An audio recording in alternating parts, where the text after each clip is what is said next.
Hey everybody, Goosebumps for Dummies back at it again with another video. I know there's been a bit of a pause, and you're going to notice that as of recently, because I'm kind of in a video making mood swing, I guess. I don't really want to make videos right now, or at least not as much, but I decided tonight, hey, I have time, and I kind of do want to pump out something real quick. So I decided, let's do a book review, the one I promised, Who's Your Mummy?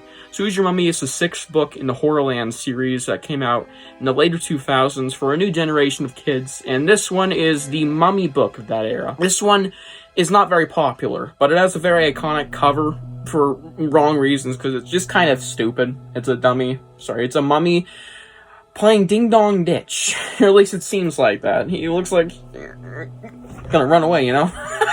So, kind of a stupid cover. Kind of like it. The mummy looks cool is what I mean, but it's still kind of stupid.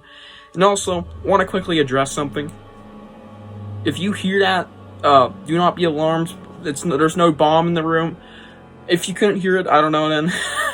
But if you hear clicking in the background of the videos, I have a middle miniature clock now that's in my room, and I like it ticking at night. I don't bother to take out the batteries, because there's no on and off switch, I'll tell you. And also, I don't want to fuck up the time. I mean, the time's already off, but still. Yeah, I don't want to fuck it up. So, just get used to that. If you don't like it, unsubscribe! Anyways, I don't recommend you do that. Let's get to the review. And now for the blurb. Anybody got a bandage? A tomb with a view. There's a lot of taglines in the back of this. Abby and Peter are staying with Uncle Jonathan. In an eerie old village.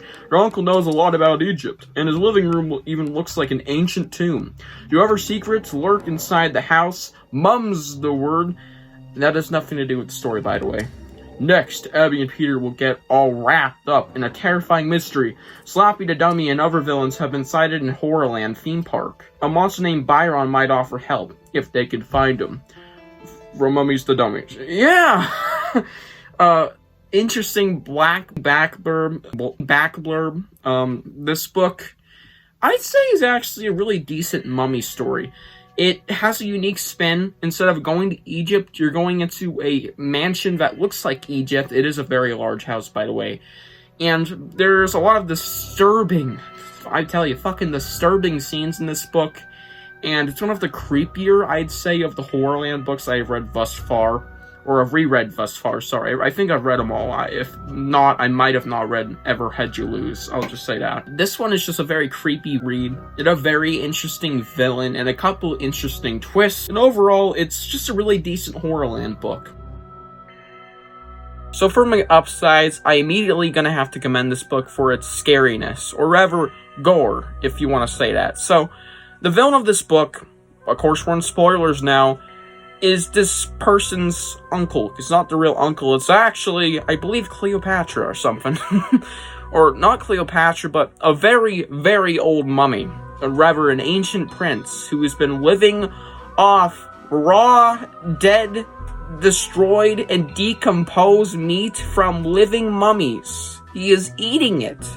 And not only him, there are 3 people in this household that are eating this meat from the mummies. I think it's their liver or something. All rotten, gross, and slimy, and just ripping it right out of their stomachs. And they're alive mummies, like I said, so that's gross. There's just living mummies sitting in coffins getting eaten alive. It's like Andy and Chucky season 2. It's just gross as shit, man. And it's quite a dark twist, and I really like that. It's one of my favorite twists in the Horrorland series, at least. It's a very, very, very dark twist.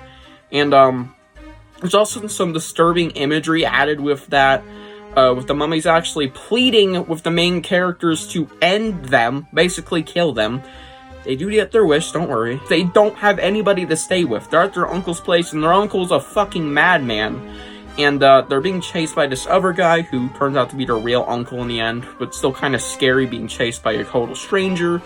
And, of course, these guys may or may not find you, may or may not want your fucking hair, and it is so gross and kind of creepy. It's just so wrong, and I love that about the book. It's just really, really gross and disturbing. The plot was really cool, and I liked where it went with the whole uniqueness. The mansion is filled with ancient artifacts from Egypt, and it's just got a very cool setting, a very cool premise. And also with the, I think the bats outside, this character has a whole disliking towards bats, so that comes to play in the Horrorland segment. And, which, by the way, the Horrorland segment was pretty good. Not the best, not the worst, I'd say. Just decent. It actually did introduce a ship between Monster, or Michael Monroe, in the next book, and Abby in this. Yeah, that's a little weird, but anyways, moving on. She said she liked him. The characters were all decent. And overall, I'd just say that the entire book is really, really good. But to be fair, it has its faults. The faults being the main story having a very weak actual climax, or rather final couple pages. So, it has a very gross ending, I will say, that kind of adds to the upsides, but besides that, in the final couple pages, it just kind of falls flat. So, the main character's weakness, or sorry, the main villain, is really stupid. It's just fucking water, and it's very pathetic, very stupid, and just really dumb, and not in a fun way. I know Goosebumps is all about the goofy and scary aspects, and that's what I love about Goosebumps. It seems like people just hate it when it gets goofy sometimes. Which is fucking stupid. Why are you reading Goosebumps?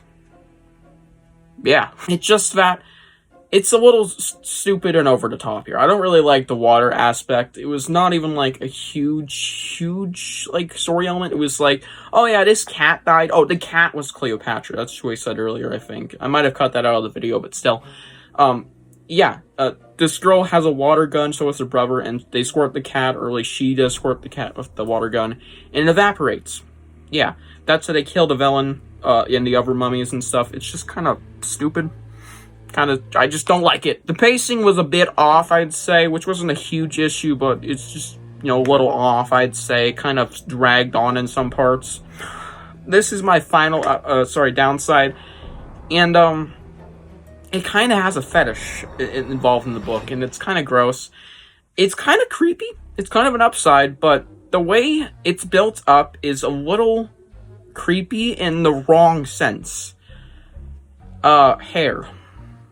See this long, beautiful, wavy, majestic hair. Yeah, the main villains are kind of a little obsessed with that.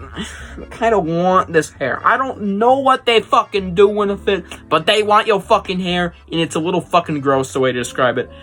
I got really uncomfortable reading this, to say the least, especially since I have longer hair. Get away from me. It's not cool. It's just like some Chris Hansen shit. If you know, you know. It's not creepy in the right way.